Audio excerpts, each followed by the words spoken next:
Hey, welcome back, everybody, to another segment of the Educational AD podcast. We'll be right back with today's guest, but as always, we want to give a shout out to our sponsors. Now, don't hit that fast forward button. These are all companies that I used as an athletic director. Got a great relationship with them as an AD, have a great relationship with them now as sponsors.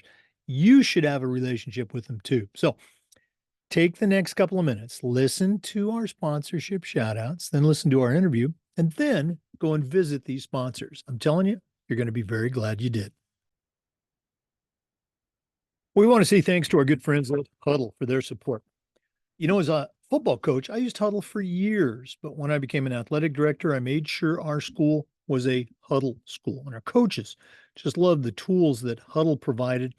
Our student athletes love the videos, and our parents love the streaming, but there's so much more. Go to huddle.com, join the 8 million users. Turn your school into a Huddle school. We also want to say thanks to our friends at Gipper. Your students are on social media, and if they're not seeing content from you that's celebrating their accomplishments and promoting your program, you're really missing out. Go to Gipper.com. Their team is going to have you creating world-class content in seconds, and it's so easy, even I can do it. That's Gipper.com. Mention the podcast, you'll get a nice discount. Gipper.com. We want to say thanks to Vital Signs Wall of Fame. If you're looking for a really cool way to display your school record boards for all the teams, for all the events, or show off your school's Hall of Fame, go to vitalsignswalloffame.com. Take a look at their interactive touchscreen video consoles. It's also a great way to tell your school's unique history and brag about your proudest moments. The website is vitalsignswalloffame.com. We'd like to thank Home Campus. Home Campus is a platform that you're going to use every single day. Things like scheduling, results, rosters. How about student athlete eligibility and clearance? Who doesn't do that every day? Home Campus does all of these things and more, does them better, and it does them faster than other platforms. Go to homecampus.com to get started. That's it, homecampus.com. We want to say thank you to Ohio University and their online masters in athletic administration. This is an affordable 20-month, totally online program that also allows you to complete 11 NIAAA leadership training courses to go towards your CAA. Now, I didn't get my master's from Ohio University, but my assistant athletic director did, and it was a great experience. It will be for you too. All you have to do to get started or to find out more information is go to ohio.edu/info/MAA, the Ohio University Online Master.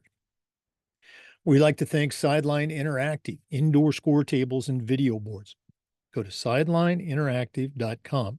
You can schedule a live web demo to see their score tables and their score boards in action. Probably one of the best purchases I ever made was our Sideline Interactive indoor score table. Go to sidelineinteractive.com to get started today. We want to say thanks to our friends at Snap Raise. Have you ever spent weeks and weeks with a fundraiser and then been disappointed with the results? No more. Go to snapraise.com. It's hands down the best online fundraiser out there. We used it at our school with tremendous success. Our coaches loved it. Our parents loved it because it works. Go to snapraise.com. You can check out their other great platforms, but if you're looking for a fundraiser, you found it. Go to snapraise.com. We also want to thank Hometown Ticketing for their support. Hometown is the leading digital ticketing provider to schools and colleges. I don't think I need to say anything more. Go to hometownticketing.com. It's digital ticketing that offers more. And we want to thank Athletic Surveys by LifeTrack. Athletic directors already get feedback, but a lot of times it's from a very small group that just wants to complain. Athletic Surveys will connect you to this group, but it's also going to connect you to the 98% of your stakeholders that support your program. And that information is incredibly valuable, especially when you're meeting with a frustrated parent, or maybe your principal, or even your school board. go to athleticsurveys.com. They're going to create a custom survey that lets you take the pulse of everybody in your program. That's athleticsurveys.com. Check them out today. Welcome back, everybody, to another episode of the Educational AD Podcast. It's a back to college episode as we are going to George Mason University in Virginia, and we're going to be visiting with Katie Pate. Katie has a tremendous background in athletics. You're going to hear about that, but she is the Senior Associate Athletic Director for Development at George Mason University. Katie Pate, welcome to the Educational AD Podcast. Well, thank you so much for having me. This is exciting. I have followed some of your work, Jake, and I feel like I won the lottery a bit having a conversation today. Oh, So thanks for the no. invite. You are way too kind. For our listeners, Katie and I connected on LinkedIn. She has a great, I guess, profile page. Her lead statement is, "I can beat you in a game of horse." And yeah, not that I'm a great basketball player, but that just immediately caught my eye. And so here we are. Katie, we always like to let our listeners have a chance to get to know our guests. So give us that quick bio, where you were born, where you grew up, maybe take us up through your own high school days. And then we're going to hear about your extensive coaching and AD background. But what's the Katie Pate origin story? Yeah, origin story. So born in Grinnell, Iowa. So if there was ever a time to be a native of that sport, this would be the time that you would want to. I would like to say that Caitlin Clark followed in my footsteps. But no, um, grew up in Grinnell and then at a young age, family relocated to Minneapolis, Minnesota. And I like to share with folks when my family moved, my parents actually divorced and my dad remarried. And what was particularly interesting about this and who was going to be my new stepmother, um, she was the head women's basketball coach at the University of Minnesota. And so at a very young age, I was a Big Ten baby and I was around college women's athletics in the mid 1980s as a ball girl in Minnesota at the U. I'm a gopher. I still know the fight song and grew up on the court at Williams Arena and being around um, the jumpstart of college women's basketball right before television contracts took over. So it was really the place where my future was forged. Even as a young person, I think we think you're little. How did you learn all that stuff? Well, we pay attention, right? And so fell in love with basketball, just being around it and growing up in the cities and youth basketball leagues. And you have folks come on here all the time and being a part of really a grassroots movement of youth girls basketball, early kind of second chapter of AAU girls basketball. And just that was a big part of growing up in Minneapolis and being around the Big Ten and the coaches at that time. And then she retired and we moved to Northwestern Wisconsin in a little tiny town where the Lumberjack World Championships are held. So I didn't become a lumberjack, but I stayed playing basketball. And that thread and that root really it stayed with me, Jake. And I've never looked back. Basketball has been the center point for my career, both as a coach and certainly as an administrator. I mean, I'm working at a place now that is a basketball school through and through. So if you want to know who I am, put basketball before the start of the sentence and put it at the end. And I can beat you at horse still, and you'll guess a little bit about what my passions are. I love the story and the whole the logging town, the championships. I grew up. I went to high school in a town in Southwest Washington. There was a lot of loggers there. I wasn't one, but that was part of, I guess, our culture. Um, you talk about the youth experience in AAU. So in the 80s, I think that's when it really started to take hold. I was a kid, high school and college, way back in the 70s, and it really wasn't a thing. AAU was something you did if you were the best of the best of the best, and you played for that, maybe that regional team that might get to state. But what was that like for you? And how did you balance or juggle AAU activities with your high school activities? Yeah, gosh, great question. And and just thinking about that question, Jake, I don't think we talk enough about the roots of AAU. And certainly from a basketball perspective, you're so spot on. The days when I played, there was all you did was play for the national championship, the national AAU championship, and it was held in Orlando, Florida. And you had to win your state. You remember that? You had to win your state. So you had your state games. We had the Badger State games in Wisconsin. And so you were going up against a handful of squads in an effort to finish in the top two places so that you could compete at the national tournament. There were no evaluation events. There was some peppering and blue star and things like that. But from an AAU standpoint, it I think now, and of course, that's a different universe and a conversation for 5 other days. But it was really cool because a couple of my high school teammates were on my AAU team. Now this is in Hayward, Wisconsin. Our AAU program was based out of Colfax, Wisconsin, down closer to Eau Claire. It's a 2.5 hour drive.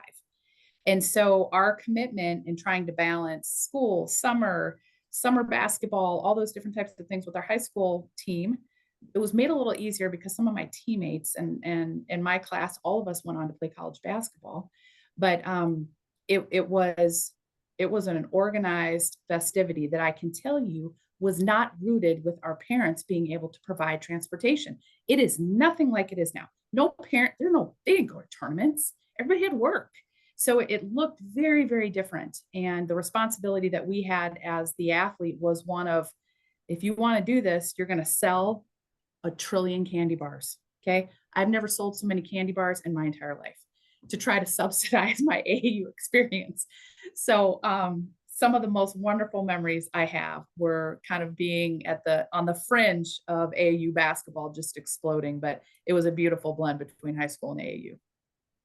Let's go ahead and jump into your college career. You mentioned you played college basketball. Um, how did that how did that happen, and what are some of those memories of those days? Yeah. So similarly, although I grew up around Power Five basketball, I'm a Division II person, really at my core. And I started off at the University of Minnesota Duluth, which was in the backyard of Hayward, Wisconsin. So it was an easy trip there. But my biological mother had moved to the South. And after my freshman year in college, I transferred to a very small Division II school called Coker College, now Coker University in Hartsville, South Carolina. And it was fantastic. It was competitive. The gym was beyond small, but it was packed and it was hot. And our men's team was fantastic. And no question, I definitely found I got to be the big fish in a little pond type of thing. And the relationships that I forged with not just my teammates, but at the time I didn't know, I paid attention to the coaches in the conference at the time. And I would take that from my experiences in being around my mom, my stepmom, when she was coaching at the U. That was Vivian Stringer, Tara Vanderveer, Renee Portland, Lynn Dunn. They were all coaching in the Big Ten at the time. So I'm following those guys around as a kid. But I paid attention to the coaches when I was in college, because when anyone ever asked me, Jake, what do you want to be when you grow up? Every single time I said, I want to be a college basketball coach. So I kind of just, even the opposing coaches and some of my mentors now, they're like, God, you always just followed me around, Katie.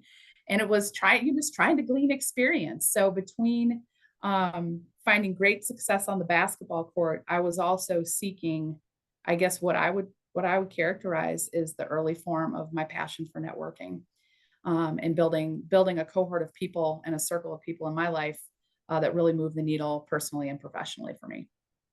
Oh, that's so cool to hear, and it's so important, I think, for our listeners. We have a lot of young ADs. We even have college students, aspiring ADs and coaches, and it's something that I stress with them, the importance of building the network, and it's something I wish I would have done a better job of, like you, early in my career. So, good for you. Thanks for sharing that. We're going to go and take our first break. For our listeners, our guest today is Katie Pate. She is the Senior Associate Athletic Director for Development at George Mason University. We're going to take that break, but we're coming back with more. So please stay with us. This is the Educational AD Podcast. We want to say thanks to our good friends at Huddle for their support of the podcast.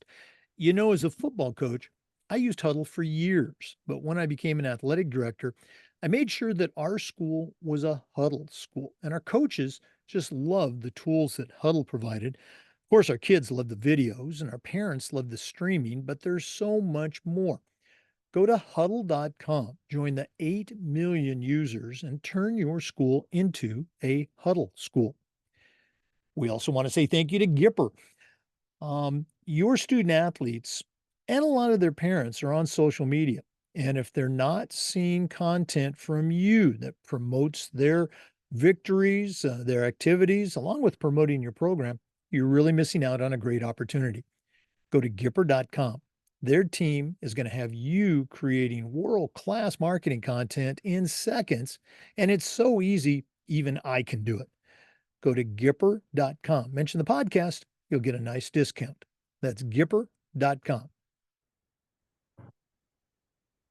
Welcome back to the Educational AD Podcast. Once again, we're visiting with Katie Pate, Senior Associate Athletic Director for Development at George Mason.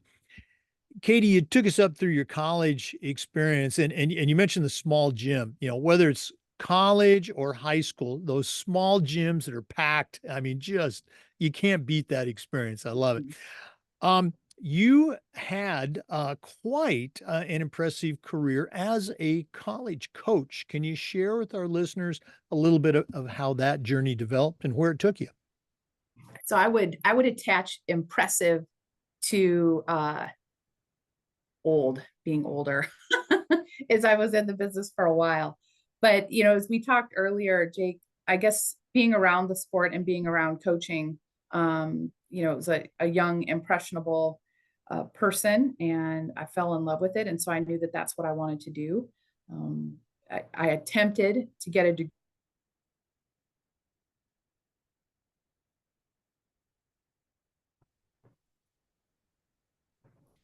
I thought majoring in exercise science, I was going to be an athletic trainer. That was my original plan. That never worked out. I went straight into coaching after I graduated from college, and it looked like this. And I know you have listeners that have probably been lifers in the business, but to become an assistant women's basketball coach at the Division II collegiate level allowed me a $2,500 annual stipend. And cherry on top, I was the part-time work-study coordinator at Coker College, making $6.20 an hour for a maximum of 20 hours a week. And that was it. We're talking ramen noodles, floor sweeping, van driving, laundry, folding, and doing, you name it.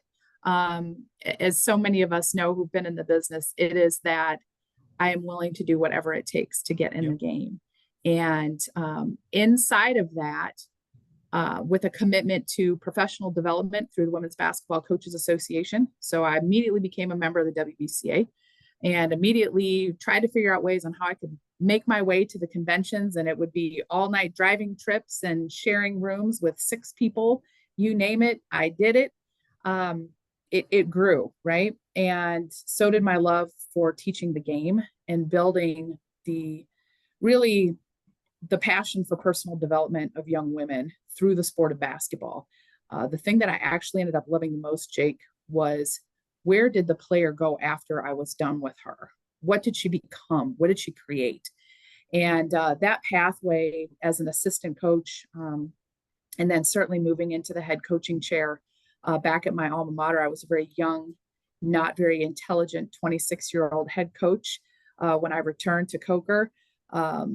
But it was personal, and it meant so much to me, and the opportunity to give back to the young women and men and coaches and things.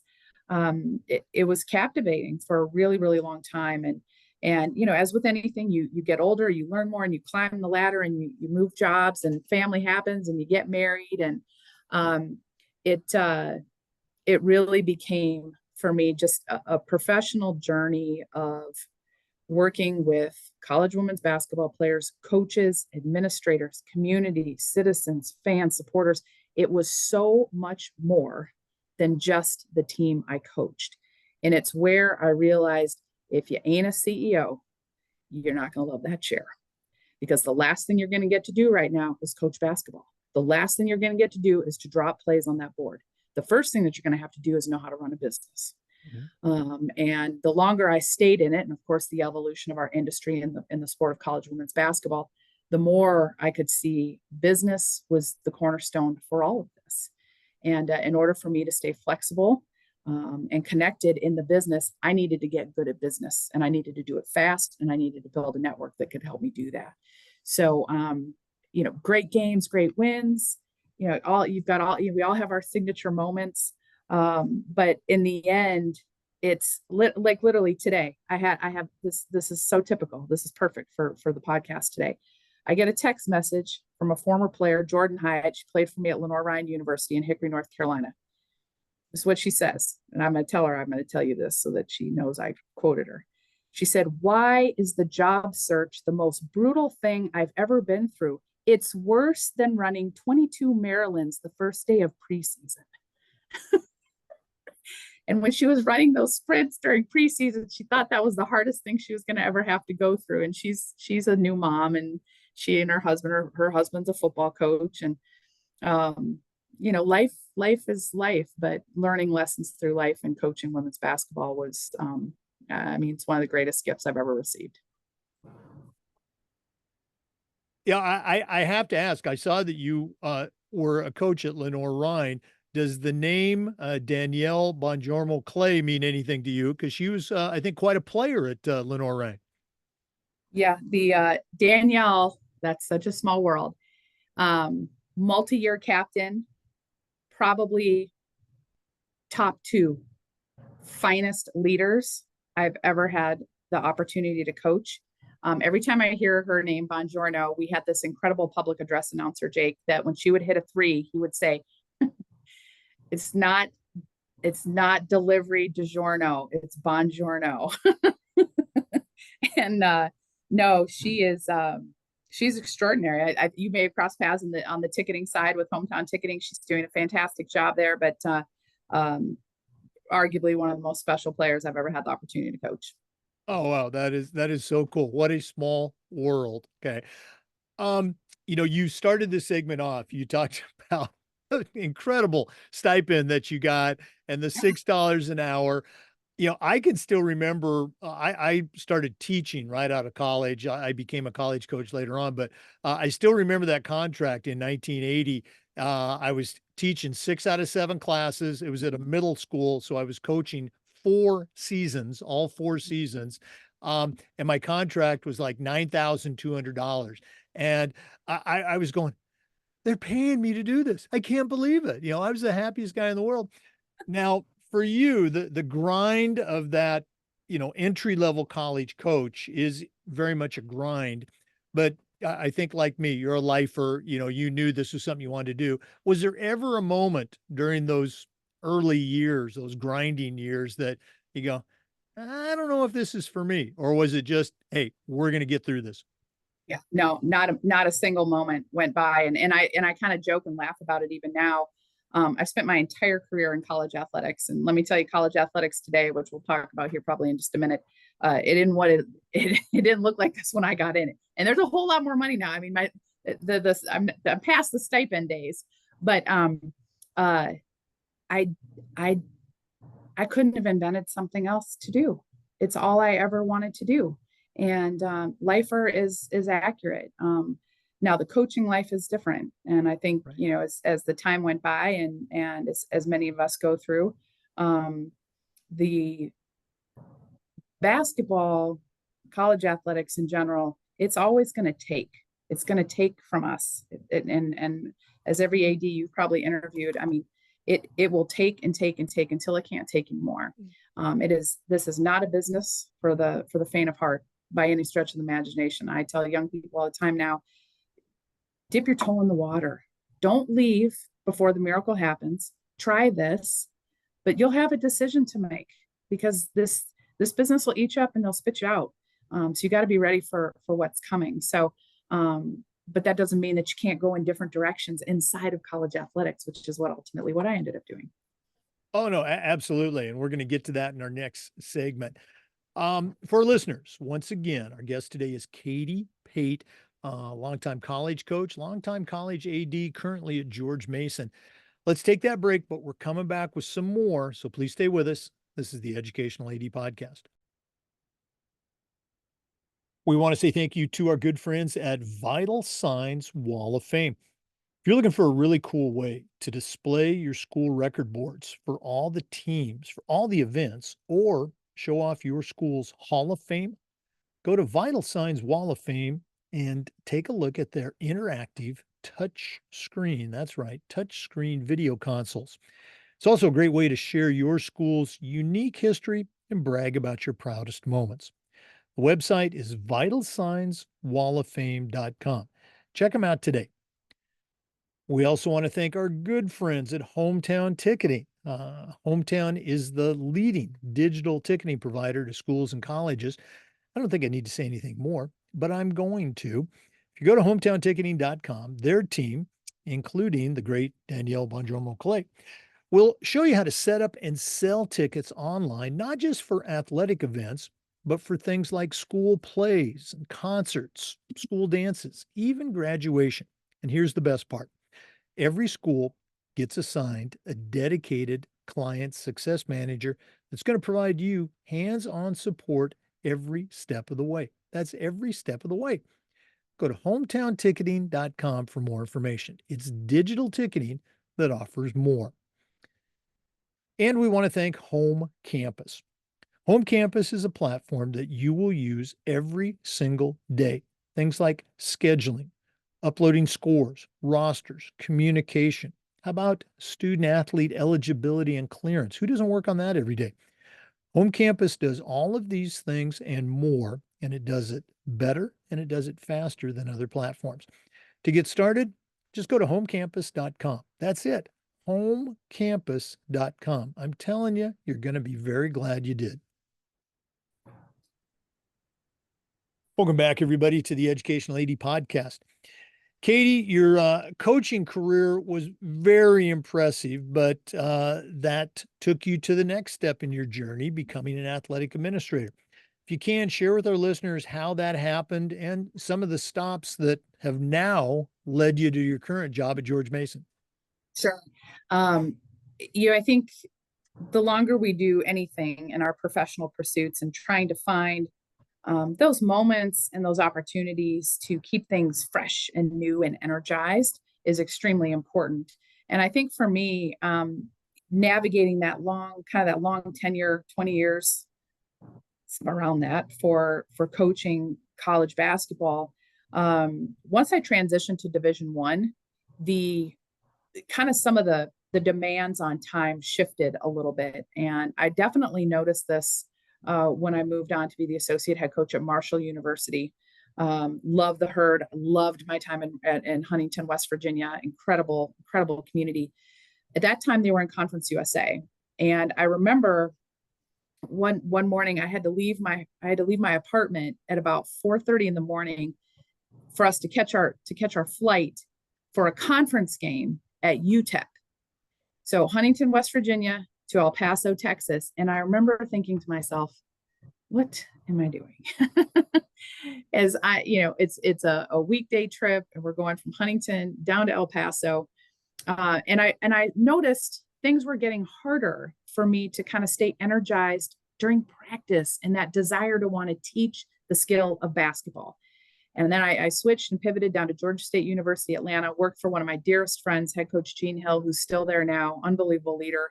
And I thought maybe a little bit of a geographic cure would cure kind of my, what am I doing? And it didn't. And what I found is, Jake, if in college athletics in general, if you don't love the primary aspect of some of your work. So for me, if I didn't love teaching the bigs how to make post player moves anymore, I was doing a disservice to them when I was checking my watch to see how many steps I was getting in. And it was at that point I decided, you know what, I think I need to do something different. And, and that's what I did. And in short order, it was, I did the one thing that I would never advise any young professional to do, which is leave a job without having one to go into. But I did it. And I did a sabbatical of sorts, and I met with everybody within a 100-mile radius of Charlotte, North Carolina, who wasn't a basketball coach. And I asked them, what would you do if you were me?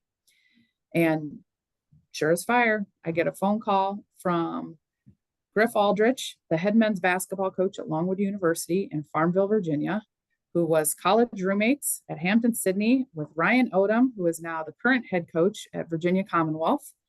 And Ryan and I coached together where? At Lenore Ryan. And he said, are you still trying to find yourself, Katie? Because Ryan said you'd be the perfect person. We're hiring a new assistant AD for external relations at Longwood, and the new AD wants to go outside the box. And I said, man, Farmville, it's been like 20 years since I've been there. And I rode up there, and the rest is history. By the grace of God, and Michelle Meadows, the sitting AD at the time, who's now the COO with the NJCAA, she said, I'm going to take a chance on you, kid. And she gave me my first senior level administration position. Obviously you had, and we've already talked about this, you had built your network, so you knew some people in the room. What are your memories of going into that room and talking to the AD and selling yourself with no AD experience? What's your memory of that? Terror. I was scared, man. Oh my gosh, I was so scared. Now, here's the kicker though. The interview, you can probably guess already. The interviews are not the problem for me.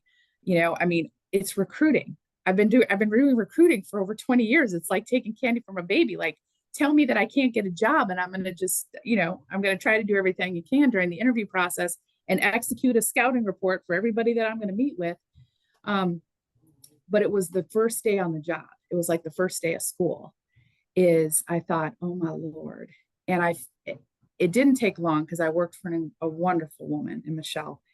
But when I went to Appalachian State University in Boone, North Carolina for my first development position, I was nervous for real, because I'd never formally fundraised, because what I defined it as and what it was were two very different things. But the App State brand, so big because of football. I called my parents a couple times and thought, I don't know if I can do this job. I don't know if anybody's going to give me any money. But it doesn't take too long. We're good students. We're coachable. I'm still coachable. And I found comfort quickly when I applied the same rules that I used in coaching basketball to being an athletic administrator. Okay, I'm going to ask you a question. I'm going to, ambush you here. This is an area, at least for me, I never really felt fully comfortable with this particular task. And I think for a lot of ADs, it's just not part of our training or as coaches. Okay. Is there a secret? And I know it's multi-layered, but how do you ask for money? How do you ask that, whether it's a cold call or somebody, I know we're going to do the toolbox later on, but can you help our listeners out and a retired AD? How do you make that ask? I'll start with this.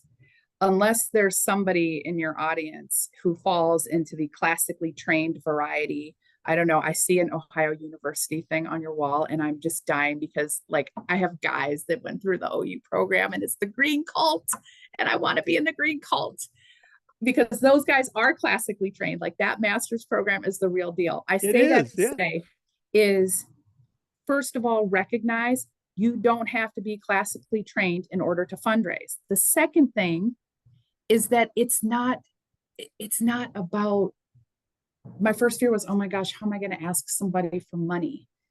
I don't really actually ask people for money. What I do is sit across a table from them. A lot of your ADs were a coach in a former life.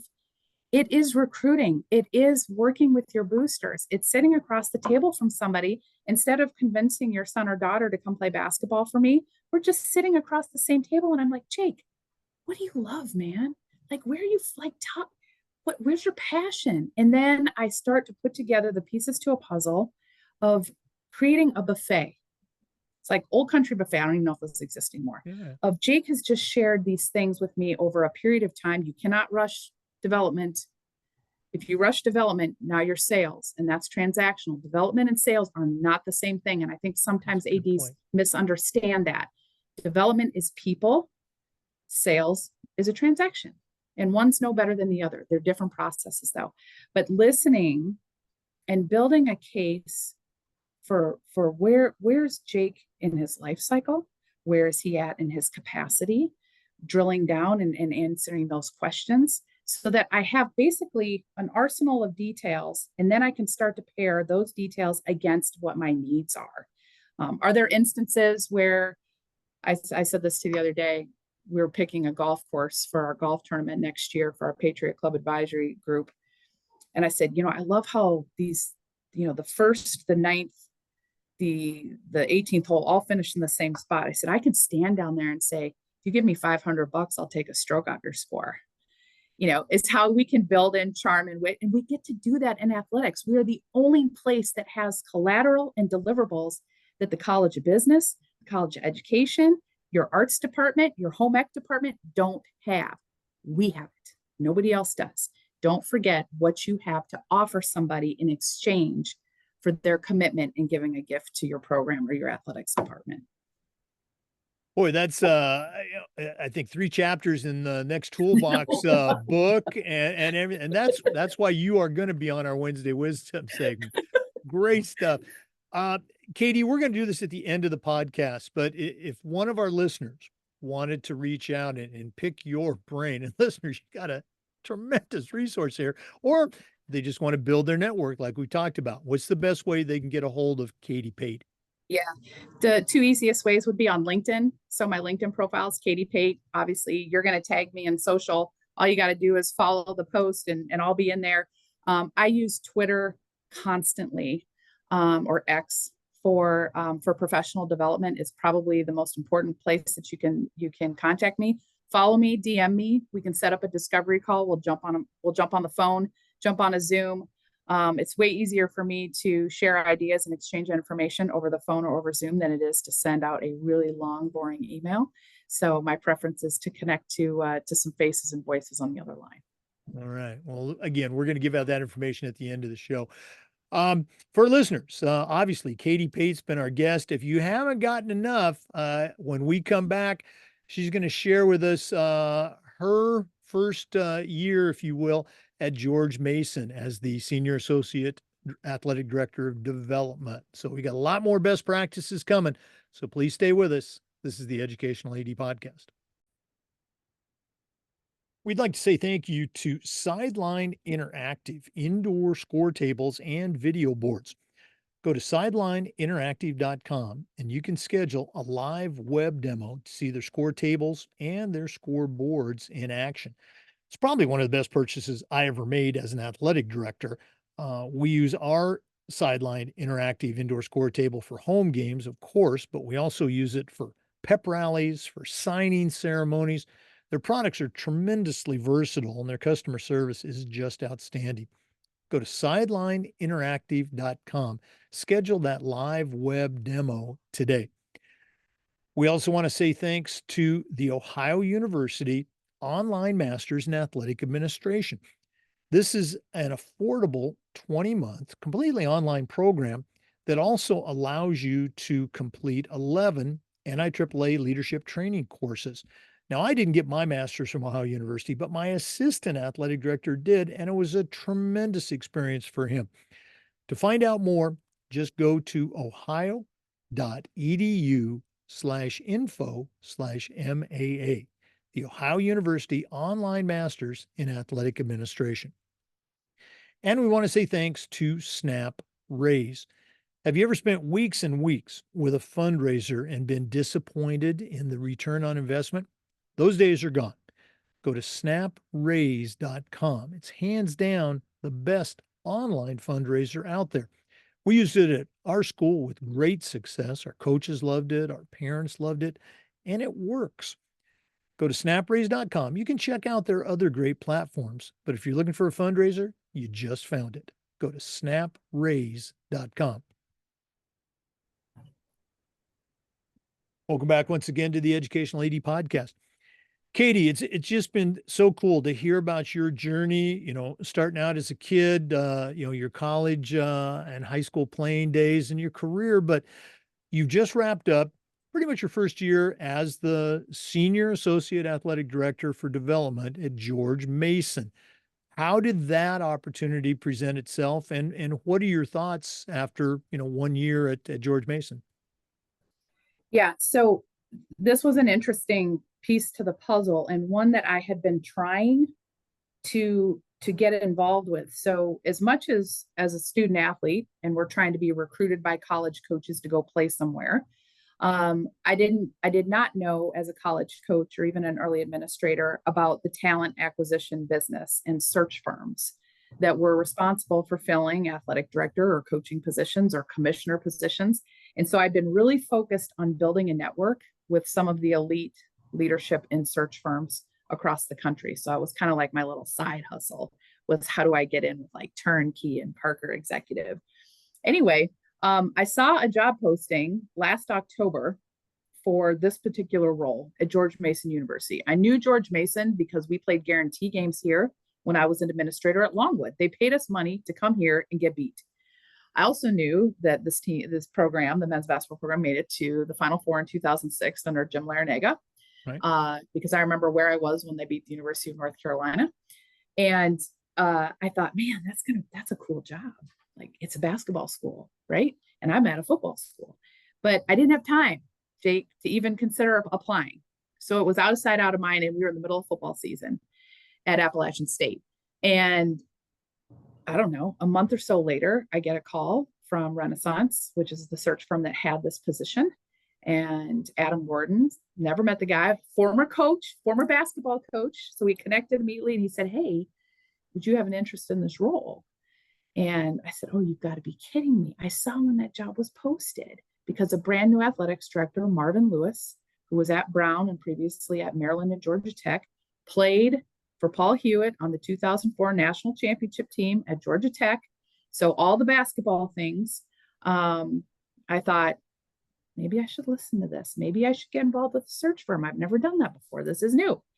And, the long of the short of it was took an interview in Jacksonville, Florida, because I couldn't get here because we were playing football at James Madison with College Game Day. So I went down for the men's basketball MT interview down there. And again, an experiment, the unconventional fundraiser. Marvin Lewis saying, I'm a CFO guy. I'm like the glitter person. Like I love glitter on everything.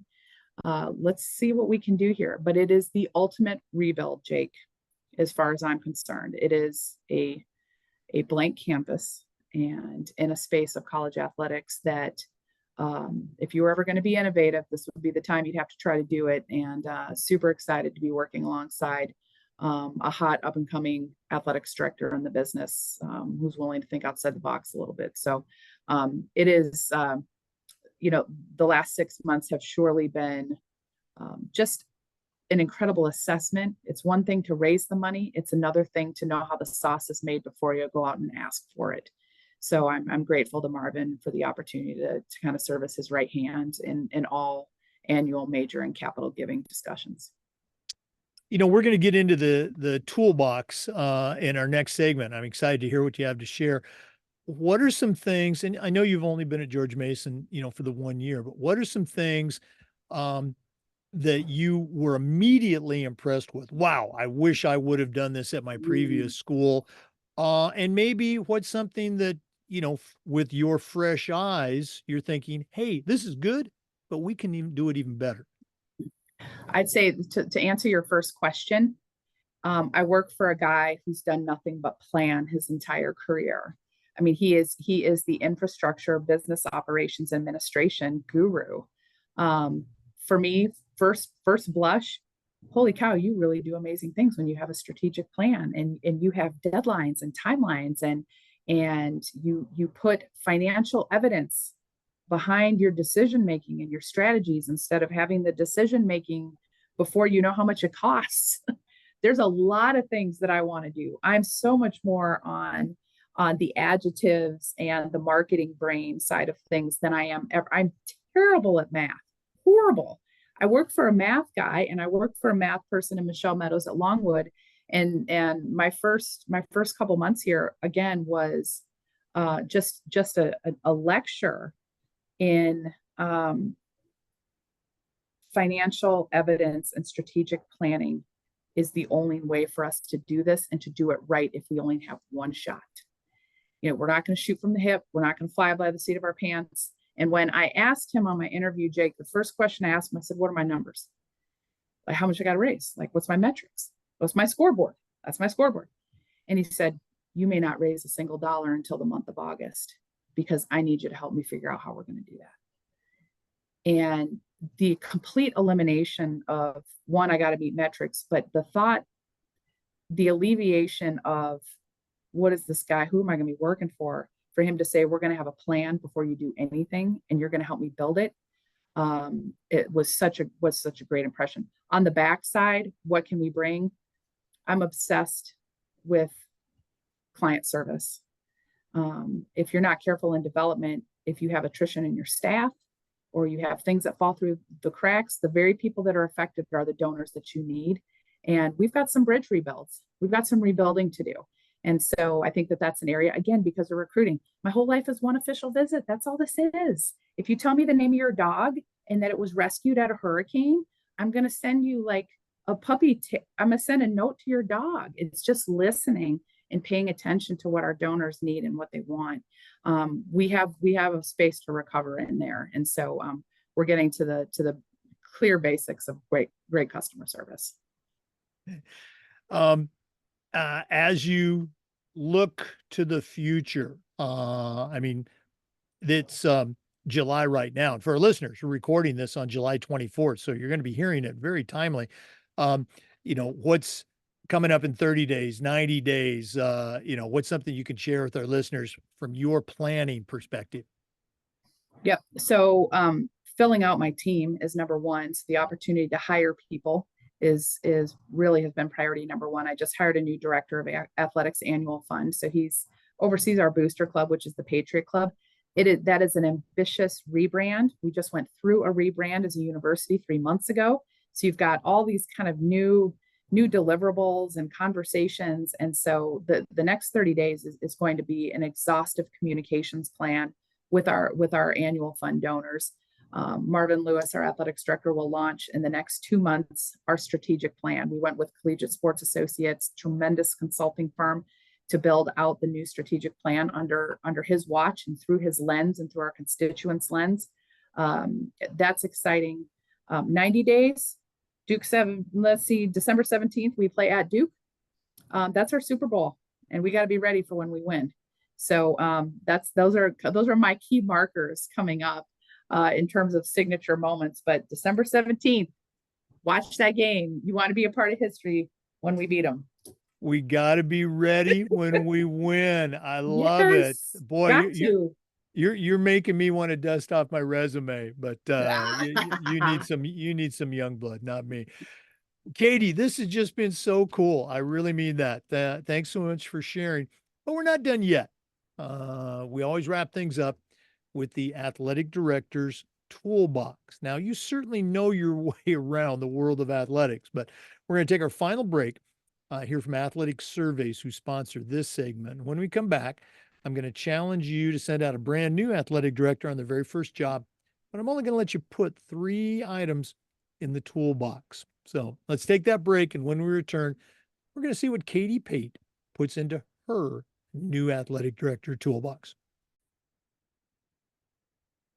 We want to thank Athletic Surveys for sponsoring the AD Toolbox segment.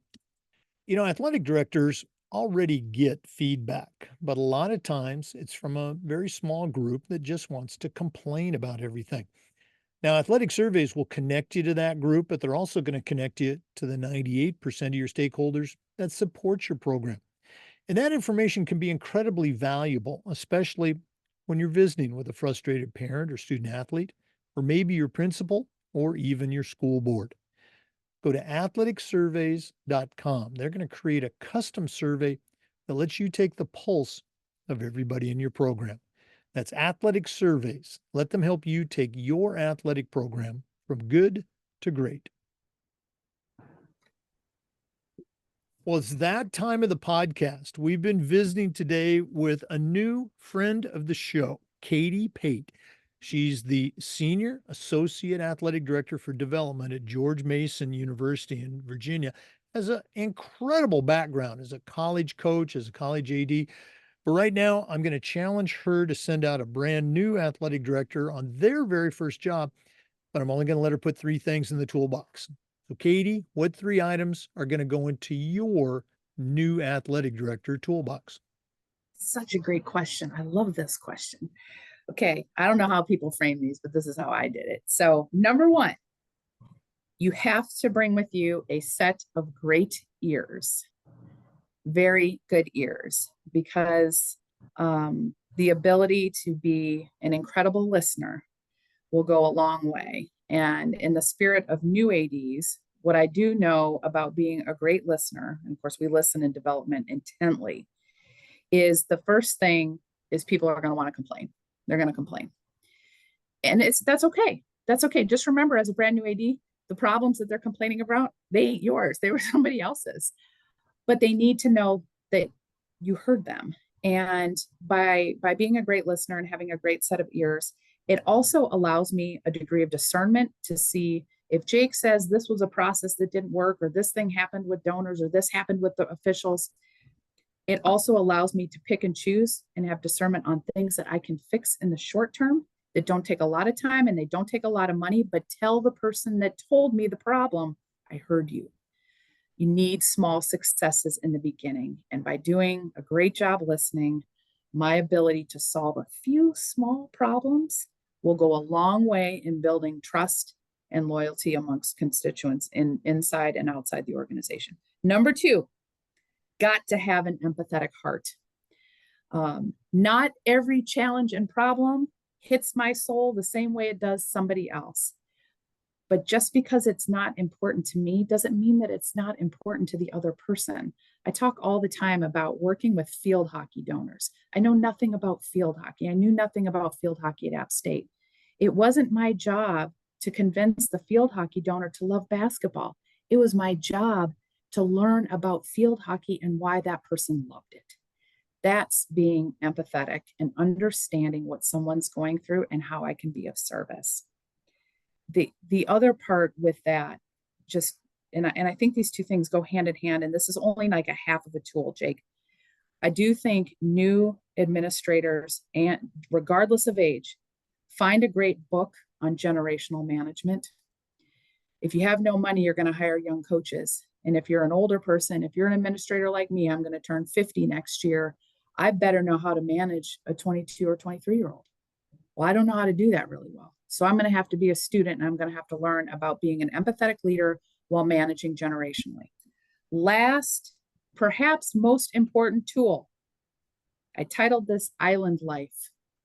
And you're going to need a passport, Jake.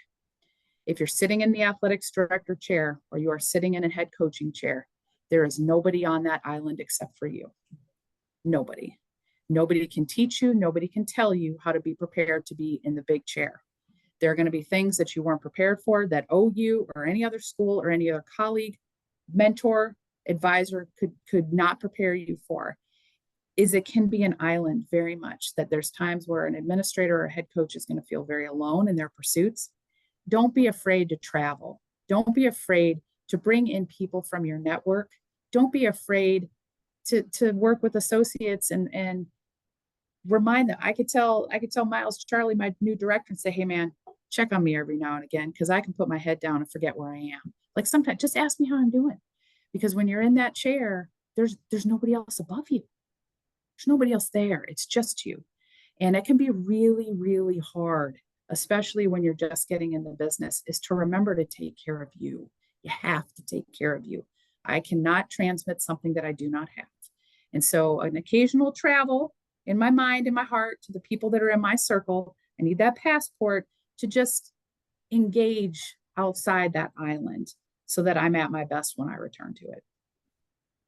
Well, you probably noticed me scribbling all those things down. The passport, I'm going to have to think about that. No one has ever, and we've done, close to 600 of these. No one has ever used that term And I love the way that you used it. Um, you're right. Nobody understands what an AD does except another AD. And you talked about the networking component of that. Travel and visit another passport, but or another AD, but that could be one of our very few original tools. So I'm not at And all every surprised. and everybody thinks if you're the boss, you're good. Like Yeah. you're good. Uh-huh. I'm not, you're good.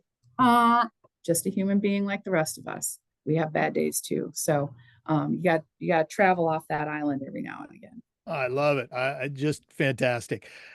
Katie, this has just been very cool. If one of our listeners, you better do this. If they want to connect with you, add you to their network, pick your brain a little bit, how do they do that? What's the best way to get a hold of Katie Pate? Yeah. So on X, Twitter, whatever you want to call it, at Coach Katie Pate is my handle. Drop me a DM and we'll be off and running. We can schedule a call. LinkedIn, of course, Katie Pate. There's a few of us out there, but I'm the one that, like Jake said in the bio, says I can beat you at a game of horse. I also think I have on there, what did I have at uh, the architect of one shining moment architect. Mm-hmm. And if you don't know what that is, please look up one shining moment before you message me. All right, good. I'm okay. I'm good on that one. Uh, great stuff. Spoiler alert. I've already invited Katie to join our Wednesday wisdom team. So she's going to be back with us probably October, November for some Wednesday wisdom. But you've given all of us another reason to follow George Mason Athletics. So thank you for that. All the best moving forward. Good luck on December 17th. That's actually, I think, for high school ADs, that's our national conference. So we'll be in Austin. Sports bar. Yeah, exactly. No, the TV will be tuned in. But thanks again for coming on. Oh, thank you so much, Jake. Appreciate you and the work that you're doing. Oh, well, you're very kind. For listeners, we appreciate you and want to remind you that we upload the Zoom recordings of every interview to the Educational AD Podcast YouTube channel. We do this just about every day, share stories and best practices. So hopefully you'll come back and join us for another episode of the Educational AD Podcast.